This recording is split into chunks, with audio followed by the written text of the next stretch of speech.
Nanay klavza, nanay kinlovin voninahitra ho anazy re.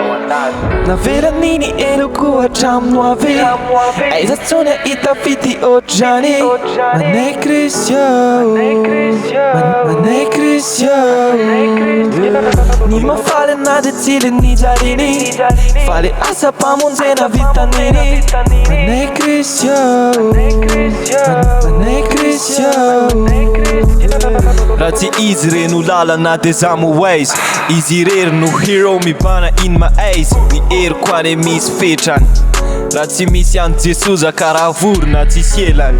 Zay mahatonga na mibanjy na zay everyday satria tsy misy tsara vitako ankoatry zay. Mpanjinako izy le nitondra any mahenga ho voafantsika eny amin'ny azy de mitsahatra satria vita niady izy nitondra anazy. Reo endrim-pahafatesana maro resiny jiaby tafira indray amin'ilay ray tsisy intsony ny hevitra manasaraka anay.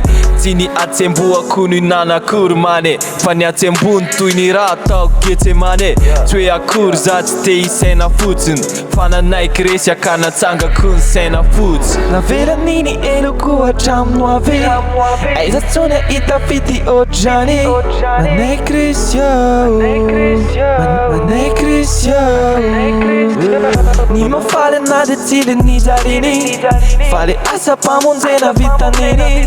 Manay Krisy manay Krisy le mitandrina lalàna zalo tsy mavita le miseho mody masina ko tsisy fika.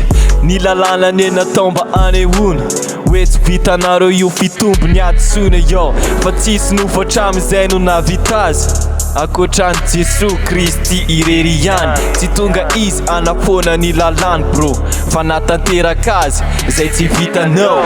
Raha azonao tsara manega izy no hero, raha azonao tsara manega tsika no zero. Kaleko fotsiny lesy brada manaiky azy tsy hoe mampandro saina za fa tena matoky azy. Tsy ny atsemboako ny nanakory mane fa ny atsembony toy ny raha atao Getsemane.